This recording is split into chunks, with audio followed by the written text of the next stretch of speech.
in this demonstration we're going to show you how to use the Andromeda Research Automotive Locksmith Kit 1 to pull pin codes from two different types of Chrysler immobilizers.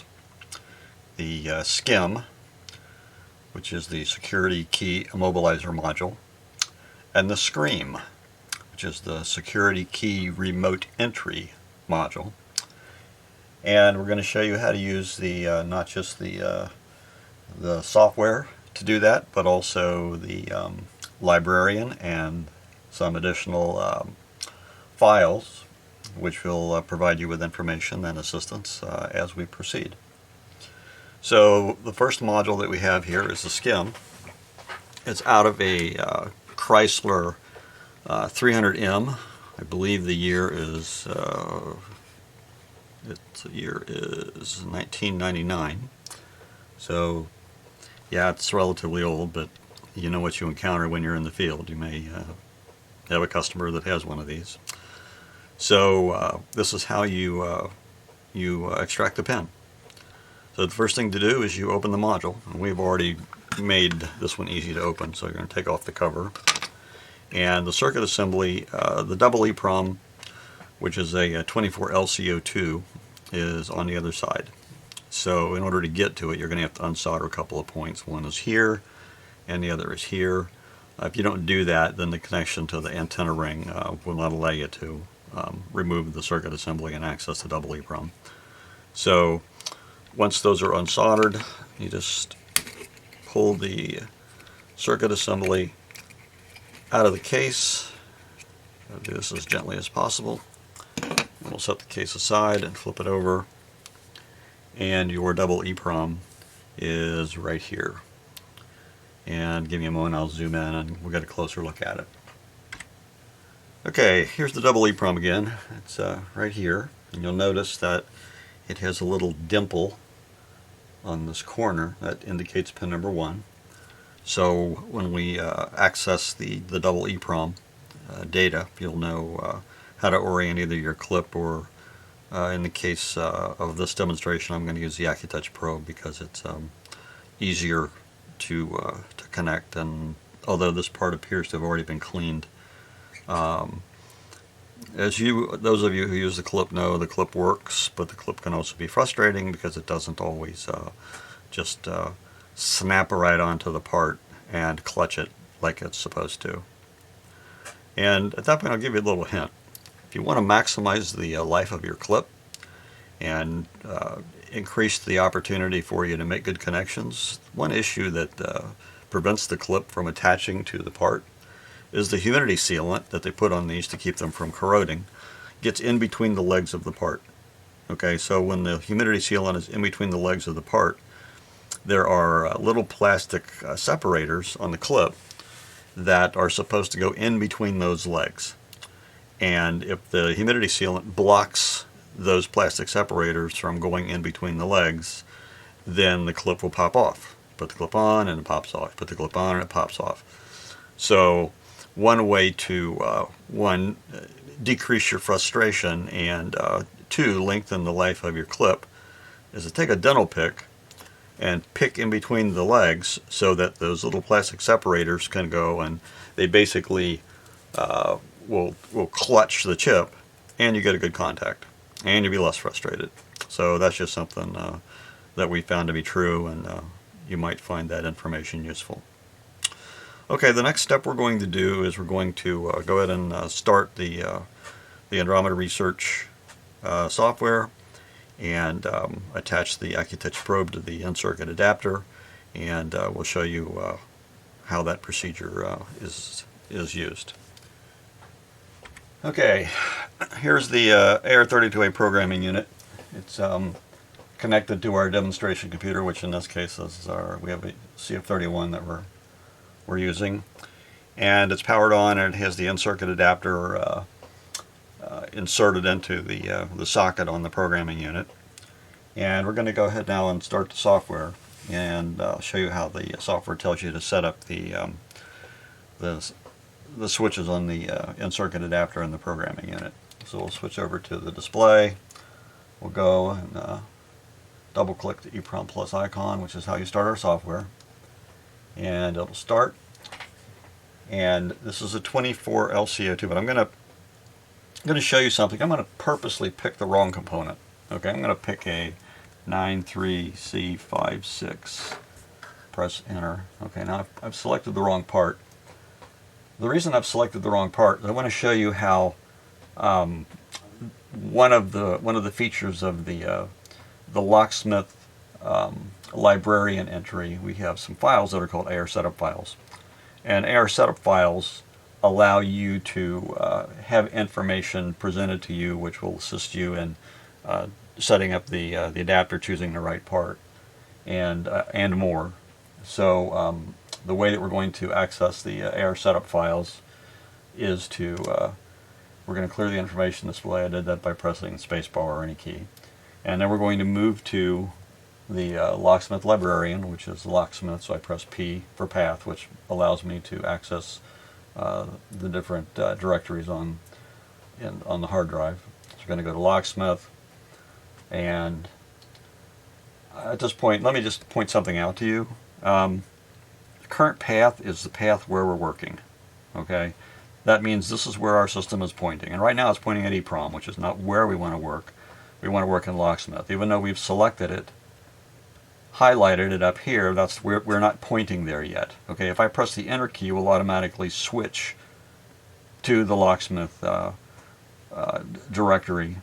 Or I'm going to press the insert key so you can see what happens when I do that. So I press insert, and you notice that we just changed the working directory to Locksmith.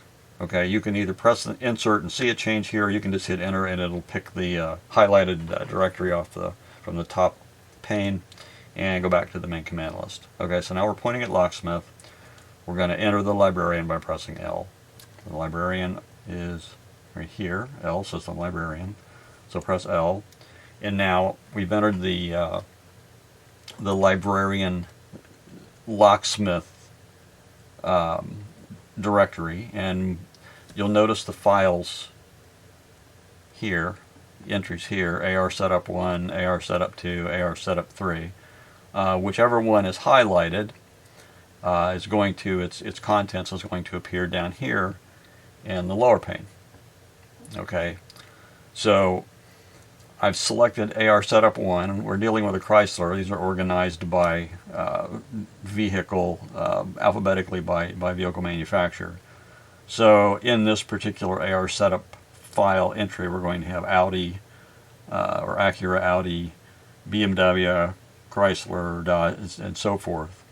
So I'm going to press enter, and the mode of the librarian changes to view, and over here we have a cursor which has appeared, and the cursor lets us move around in the lower pane. So we're going to move down here, and there are instructions that you can read. I'm not going to go through all of those, but there's the Acura, there's the Audi, BMW, Chrysler. Okay, so here's the SKIM for the Chrysler, and we have Chrysler 300 1999 to 2000. And if you look, we're going to move down here to the asterisk at the beginning of this line, and it says adapter, ASERSM1A, voltage is LV 3.0, plug right 24XX, SW4, which is the switch on the in-circuit adapter. It says DDDU, which is down, down, down, up, and the part is a 24 LCO2. Okay, well, what that allows you to do, you just have to find your vehicle. There's your information. So let's switch back over to the programming unit. We're going to set the in-circuit adapter to the proper voltage. This is the in-circuit adapter's got two switches on it. The smaller switch here sets either 5 volts, which sets the operating voltage of your module for in-circuit work to 5 volts. That's the standard voltage at which double EPROMs work, or it has LV. LV means low voltage, and when the LV setting is chosen, then the range switch becomes active, and you have 3 choices. You have 4.2, 3.6, and 3.0. Okay, well, for this particular part, the voltage switch is set to LV 3.0, and the plug position is right on the 24XX.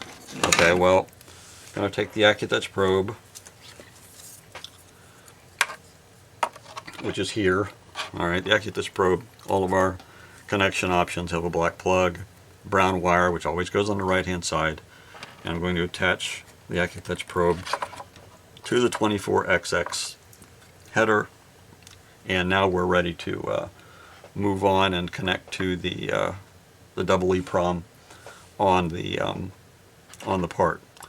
But if you remember, we have I selected the wrong part. I selected the 93C56. So what I want to show you here is, once the cursor is on the line, which has the adapter setting and switch setting information, all we have to do, and this is in the instructions at the top of this particular screen, is press F6. And what will happen is, when we press F6, the librarian will scan the file and it will update the device. And if you watched it there, it said device has been updated.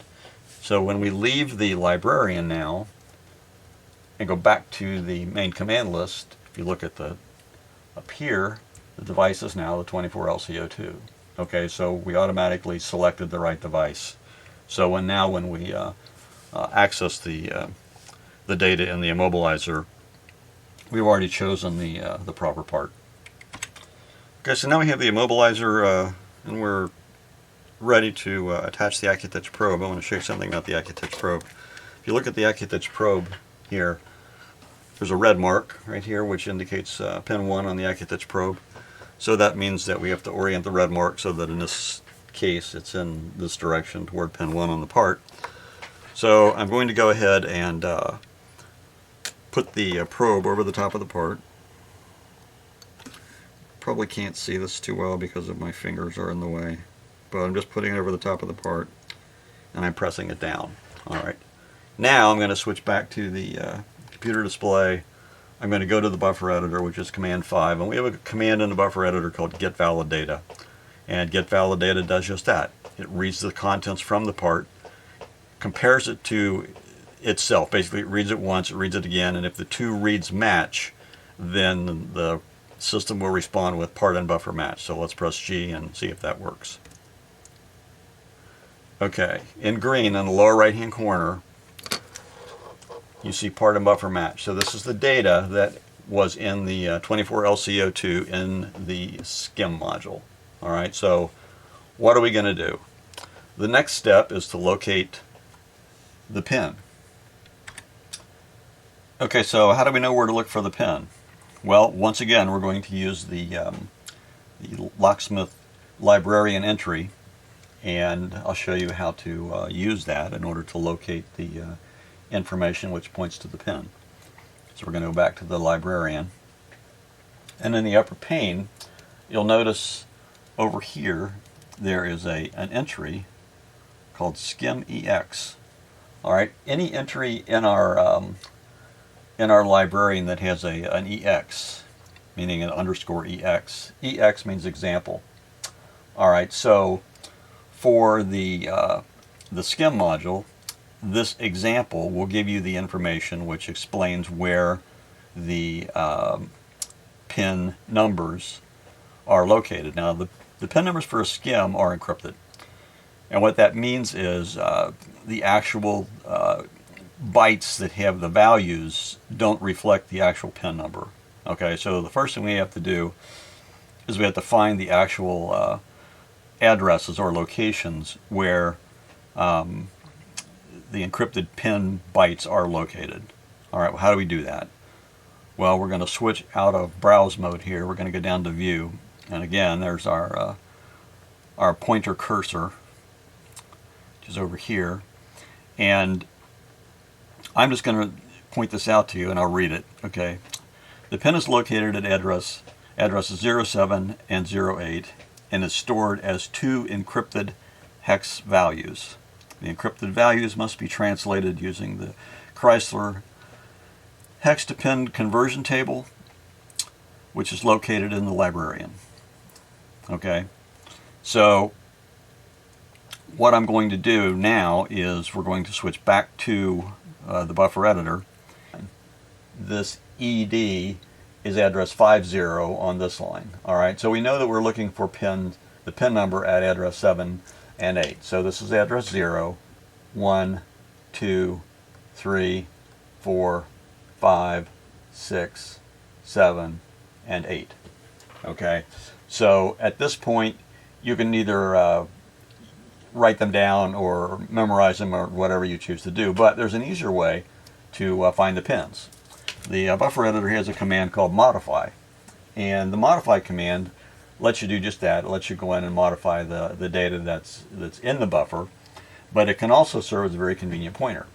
So the modify command is invoked by pressing M, and press M. It'll say down in the lower left hand corner is the editor where the editor commands are entered. It says modify buffer. So we're going to say let's modify buffer address 7. So we just press 7 and we press enter, and if you look now at address 7 we have a reverse video block cursor, so that conveniently points to the E6, but up here in the edit window we show address 7, which is also an E6. Alright, so you can use the modify command to jump to any address on the buffer where you want to look at the data, and it will automatically find it for you. You don't have to hunt around with your eyes trying to find a specific address by counting over locations. And if you want to look at the next location, all we have to do is press the right arrow key and address 8 appears. Okay, so the modify command is just a convenient way for you to use it as a pointer in order to view the byte value at that specific at a specific location or locations. All right, so we know that we have the pin number, which is E6C9, but it's reversed, so it's going to be C9E6. So now we have to translate that, and I'll show you how to do that. Okay, this is our high technology memory technology that we use here, called a yellow sticky note. And what we're going to do is we're going to write our encrypted pin values down. So we know that the high value, which is the first 2 digits of the encrypted pin code, is a C9. So we're going to write C9, put a dash after it. And the second one is an E6. Put a dash after that. Okay, well now we need to find out what the actual decimal pin number is so that you can use that to finish your procedure on the vehicle. Okay, so the way that we do that is we're going to switch back to the computer, and we're going to exit the buffer editor, go back to the librarian, and we're going to move over to what you see here in the upper pane is the Chrysler hex to pin conversion table. This is built into the software for you. Okay, so all you have to do is highlight that. Now we also have a mode in the librarian where you can set it to full screen, so you don't have to necessarily go into view mode to scroll down. You can just say hold down the Alt key and press F, and it will flip into full screen mode. So let's look at our first value, which is C9. And what is C9? C9 is they go across here. Okay, here is C9, and the translated value is 36. Okay, so we'll write 36, and the next value is E6. So E6 is actually right below it, down below it here, and that is a 6-8.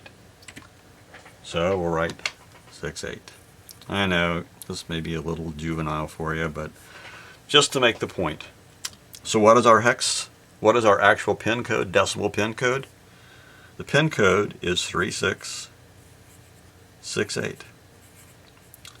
And that's how you extract a pin code from a SKIM module.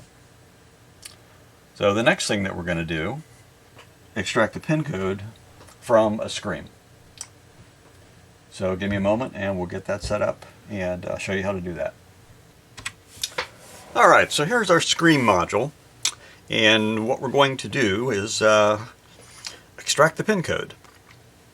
So the SKREEM modules use the Pacifica immobilizing system, and in order to access the double eeprom that's inside the SKREEM module, you have to cut a hole in it. So I'll show you where the hole is. It's right here. Somebody's already cut the hole in this module. And one thing I want to show you first is how to identify pin 1 on this particular kind of package. Manufacturers always identify pin 1, and in this particular case there's no dimple, there's no notch at the end. This particular package type uses what's called a slanted side. Okay, and I'm going to show you what the slanted side is. Let me zoom in and I'll point that out to you.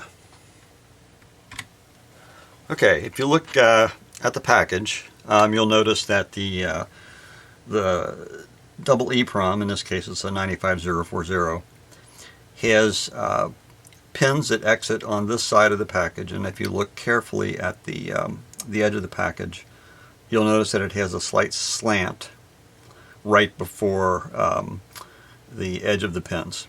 On this side there is no slant. Alright, the package goes vertically straight down to the board assembly. Yeah, the pins exit the package body, but there is no slant. Slant on this side, no slant on this side. So where's pin 1? Pin 1 is right here. Alright, but if I flip it around, you can always identify pin 1 if you orient the slanted side on the left. Pin 1 will always be in the upper left. Okay, so pin 1 in this case is going to be right here. There is pin 1. Alright, so that's how we know where pin 1 is. Now, for this particular demonstration, I'm not going to use the AccuTouch probe, I'm going to use the clip. So, you can see that the clip works, and since the clip in many cases is a point of frustration for folks, I'm going to show you something that you can do, or tell you about something that you can do to one, minimize your frustration, and basically prolong the life of your clip. Okay, so let me move the module out of the way. Here is our clip, and if you look carefully at the end of the clip, all right, you'll notice that the little brass fingers which go over the top of the double eeprom and make contact in between the little brass fingers are plastic separators.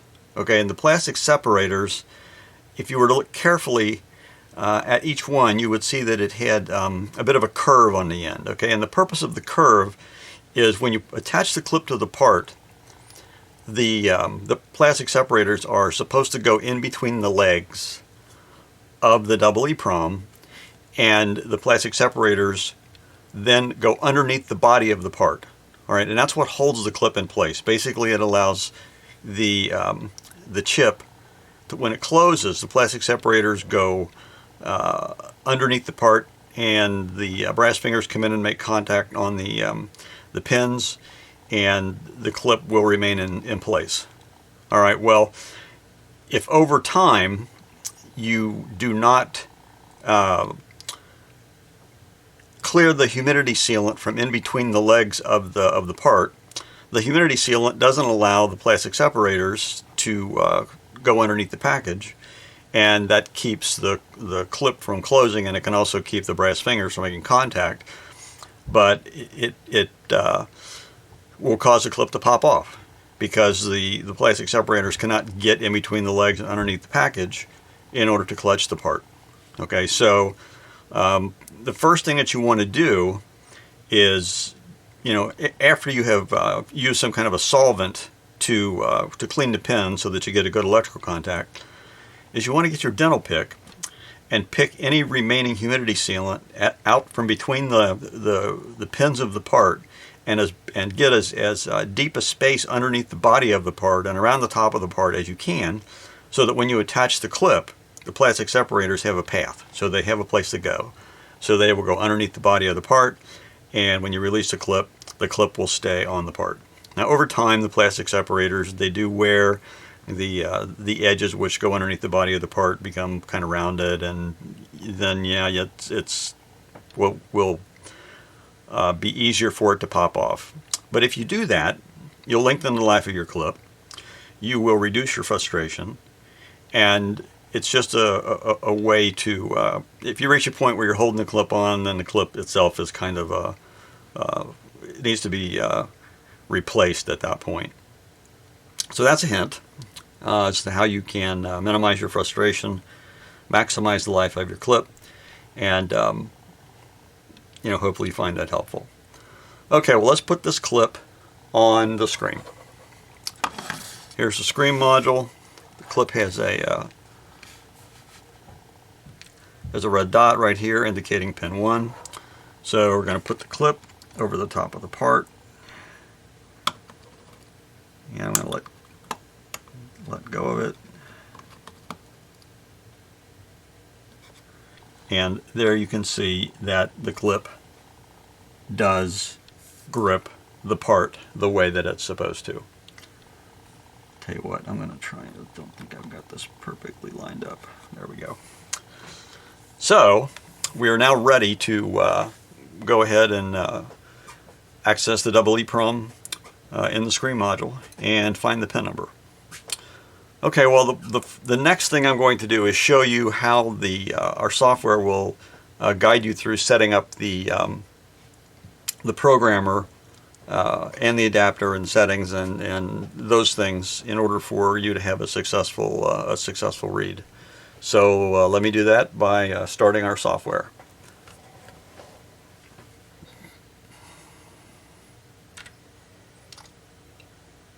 All right, we're going to start our software by double-clicking the eeprom plus icon.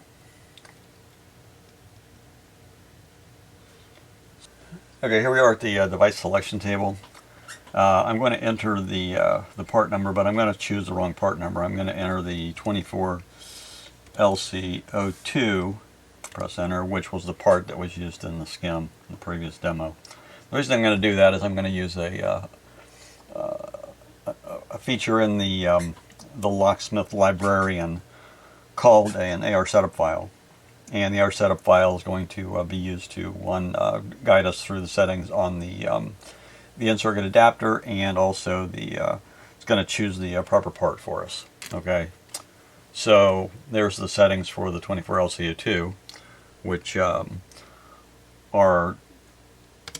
not correct for this part. So let's go ahead and access the librarian, and I'll show you how to locate the AR setup file. Alright, so to access the librarian, we're going to use the path command. So we press P for path, and we're going to be working in the Locksmith folder, Locksmith directory. So we're just going to go down to Locksmith. We're going to press enter. That's going to select Locksmith, and then to enter the librarian itself, we're going to press L. Okay, the very first entry up here at the top is AR setup 1. Okay, we have AR setup 1, AR setup 2, AR setup 3. Okay, and the AR setup files contain information about different vehicles, different immobilizers, and information that you can find useful. Okay, to access the AR setup files, you just use the arrow keys. You can move over. But in AR setup 1, the vehicles are organized alphabetically. So if you look down here for AR setup 1, we have Acura, we have Audi, which includes Bentley, Porsche, and Volkswagen. We have BMW, we have Chrysler, Dodge, Ducati, Ford, GM, and Honda. Okay, all of those are in AR Setup 1. But what we're working on is the Chrysler Pacifica immobilizer system in the SKREEM. Okay, so we're going to now go down into the lower pane down here, and to do that, all you have to do is press enter, and you'll see that the librarian positions a cursor up here on the first line, and the cursor serves as your pointer. Okay, so we're going to then use the arrow keys. We're going to move our pointer down to Chrysler Pacifica, which is right here, and this particular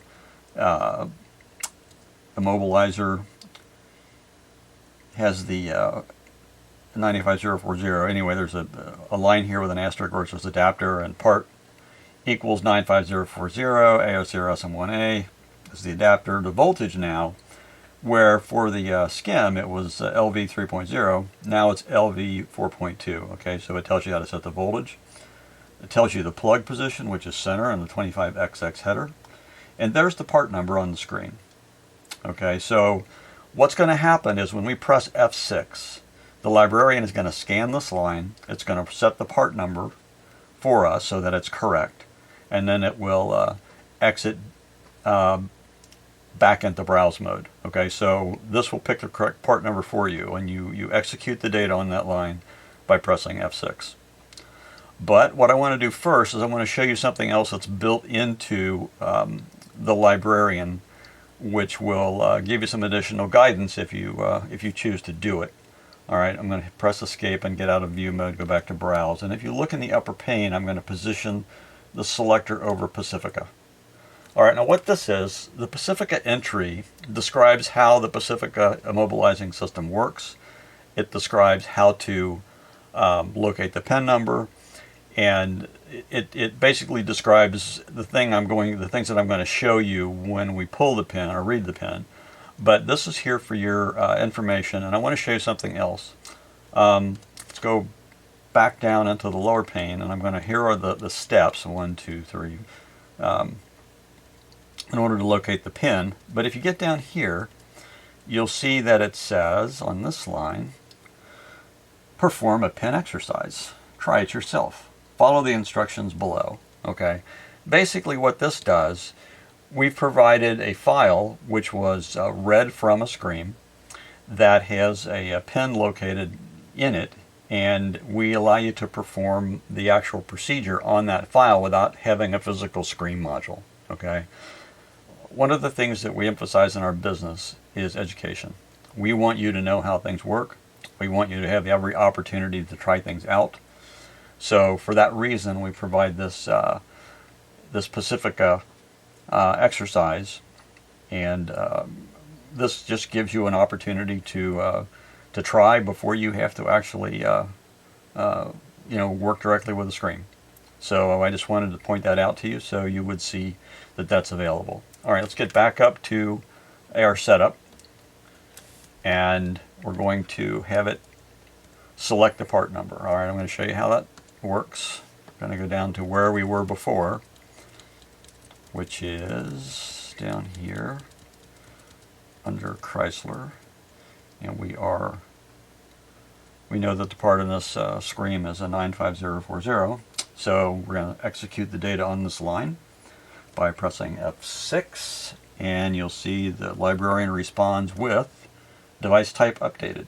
Okay, so now we're done in the librarian. We're going to exit, escape, back to the main command list.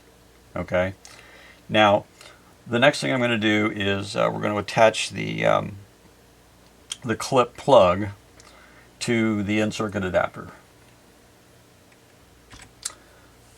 Okay, here's the in-circuit adapter. It's set incorrectly for the 95040 part. So what we're going to do is we're going to first set the voltage switches. So this switch here is already set to LV. This switch here is set to 3.0. So we're going to set it to 4.2, which is right here. 2 clicks over, the range is now set to 4.2. So what this switch does when it's to the left, the range switch is now active. If you set it to the right to 5V, it locks the module voltage at 5 volts. Okay, so for in-circuit work, we very rarely use 5 volts. So for in-circuit work, in this case, since we're going to read it in circuit, we're going to have it set to LV. Now, we have the dip switch here, which we want to confirm that that's set correctly. Right now, they're all down. Okay, but what we're going to do is I'm going to show you from the main command list how to know how to set that switch. Up here it says device equals 95040, okay, which is the part, and next to it it says press S key. Well, the S key is just down here, which is dip switch settings. So when you press S, it again brings up the information about how to configure the programming dip switch and how to configure the adapter dip switch for the particular device that you're using. So for the device that we're using, the 4-position dip switch on the adapter is 2 and 3 up and the rest down. Okay, so what we'll do is clear that display, and we'll set 2 and 3 up and the rest are down. Okay, now let's get the plug for the clip, and we'll put that on the center set of headers, okay, which is right here, your center set of headers. Brown wire is on the right, so we'll position the plug, push it onto that set of headers, and we're now ready to go ahead and read the data from the screen. Okay, so how do we do that? Well, we're going to use the buffer editor, which is Command 5. And if you've seen videos previously, you know that we have a command called get valid data, which is invoked by pressing the G key. So we're just going to press the G key. And the system reads the data from the SCREEM module into the buffer. Then it reads the data again and compares it. And if the two reads match, it will say part and buffer match, data indicates valid, press any key to continue. Okay, so there's the data that was in the SCREEM. Alright, so the next step is to find the PIN. Okay, so one of the things about SCREEM immobilizers is that the PIN codes are not always at the same physical address in the data field. Sometimes you'll find them in the same place, sometimes you won't. Okay, but they will normally follow a byte sequence of 1F00. Okay, that means that the next 2 bytes after the 1F00 are going to be your PIN codes. Okay, so there's a command in the buffer editor called search, and what the search command allows you to do is search for a byte sequence. So you invoke the search command, since the word search starts with S, by pressing S. And there's the first prompt, which is enter data pattern. Well, we're going to search for a 1F, hit the space bar, 00. Okay, that's what we're going to look for. We're going to look for the first occurrence of 1F00, press enter, and it says enter buffer starting address. Alright, well, we're going to start at the beginning of the buffer, which is up here. So we're going to enter address 0, press enter. Search command executes, and it finds the 1F00 at buffer address E2, all right, but it's right here, and it's indicated with a highlighted cursor, a reverse cursor. So we have 1F00, and then 28 and 37. This is your PIN. It's reversed, so your PIN would be 3728. So it's just that easy to find the PIN. Tell it to search for the byte sequence of 1F00. Find the 2 bytes that follow the 1F00, and that's your PIN. All right. You can press M for modify, because down here the search command is asking you what you want to do next. You want to continue, you want to modify, replace, or exit. So we're going to say modify, although we're not actually going to modify the PIN. And you'll see that it just reorients the buffer data, but the 1F00 is now down here, positioned down here, and if you want to use the arrow keys, you can move your block cursor over and highlight your PIN value. So there's the 37, there's the 28. So that's all there is to it. That's how you find a PIN using the buffer editor, to read the data and search for it, and it's just that easy. Okay. So if you want to hang on, the next I'm going to provide you with another hopefully useful piece of information, and that's going to be how you can clone one SCREEM module to another. So if you give me a moment, we'll get that started. All right, in this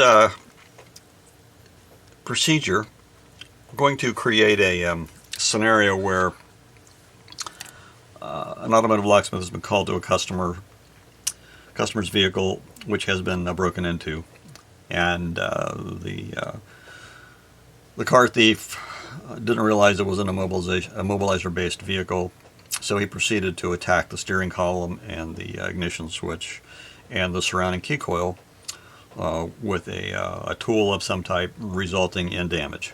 Okay, basically at this point the immobilizer is no longer viable, simply because the ignition coil, the sensing coil, which receives the transponder codes from the key, has been damaged. All right, so we're going to use this immobilizer as an example of the damaged unit. It is damaged. It's got the ignition, or the key ring, or the key coil cut off. So what we're going to do is we're going to copy the data from this immobilizer into an immobilizer that you would get from a salvage vehicle or some other source, and that would be this immobilizer. Okay, so what we're going to do is first set up the AR software so that it we did this in a previous demonstration, and it's already set up for a 95040. What I'm going to show you is how to use the AR package to copy the data from one SKREEM unit to another. Okay, so let's go to software, and as I said, it's already set up for the 95040. So the next step is to install the clip on the damaged SKREEM. Alright, so here's the damaged SKREEM. Here's the clip. Orient the red dot so that it's on the slanted side on the eeprom, which is right here. And let's see if we can't get a good read. Alright, we're going to go to the buffer editor, Command 5, we're going to press G, and there's the data from the damaged SKREEM. Alright, so what do we do next? It's really simple. All we have to do is hook up to the replacement SKREEM, which is right here, and I'll put the clip on the replacement SKREEM. And let's see, make sure we have a connection. We'll do that by going back to the computer display, and I'm going to press Q for quick view. And yes, okay, this is the data that's in the replacement SKREEM, and you can see that it's different from the data that is in the original SKREEM. There's the original SKREEM. Quick view shows you the data from the replacement SKREEM, and now all we have to do is program the data from the replacement SKREEM, or from the original SKREEM into the replacement SKREEM.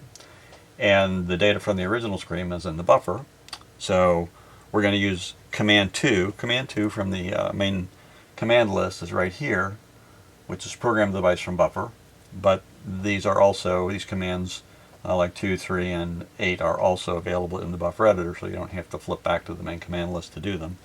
So we'll go back to the buffer editor, and we're going to press Command 2, and Command 2 says program from buffer start, address 0, yes or no. So we're going to say yes. Okay, what we have now done is program the data from the damaged SKREEM into the replacement SKREEM. So at this point, all you have to do is install this in the car. The keys, the existing keys will work. The module will be accepted by the vehicle because the VIN is the same. In essence, you've cloned the module, and you just put that module right back into the vehicle, and everything will work. Now, I also want to point out something else, and that is that the cloning procedure that you just saw, how easy it is to just read data from one module and program it into another one, will work with any vehicle module. An ECU, digital cluster, body controller module. So you have an opportunity to get additional revenue by providing a cloning service if you would so choose to do that. But I just wanted to make you aware that was something that where you have an opportunity, and there's a lot of opportunities. Okay, well that pretty much wraps up the cloning video, and it wraps up actually it wraps up this entire video. So before we end, I would like to say that Andromeda Research, we're a small domestic manufacturer, and if you are considering purchasing a product whereby you learn to work with eeproms, or you have our product and you would like more information about how things work and other things that you can do with it. That's all here, and that's on our website, which is airlabs.com. And if you are considering purchasing a product or looking for a tool, we would certainly appreciate your business. One thing about our company is that if you buy from us, we're here to help you out. We don't abandon you. If you have a question or a problem or an issue, all you have to do is call us up or send us an email, and we'll help you out. So, as I said, that is the end of this presentation. We're doing these videos on YouTube so that potential customers can see what the product can do, and existing customers can use the information to assist them in their work. If you would like to subscribe to our channel, you'll be informed as we do additional videos. And also, if you did like the content that we provided, please press the like button, because that allows YouTube to show our content to more people. So that's pretty much it. As I said, information about our products, about our company, and contact information is on our website, which is airlabs.com. And again, we thank you for watching.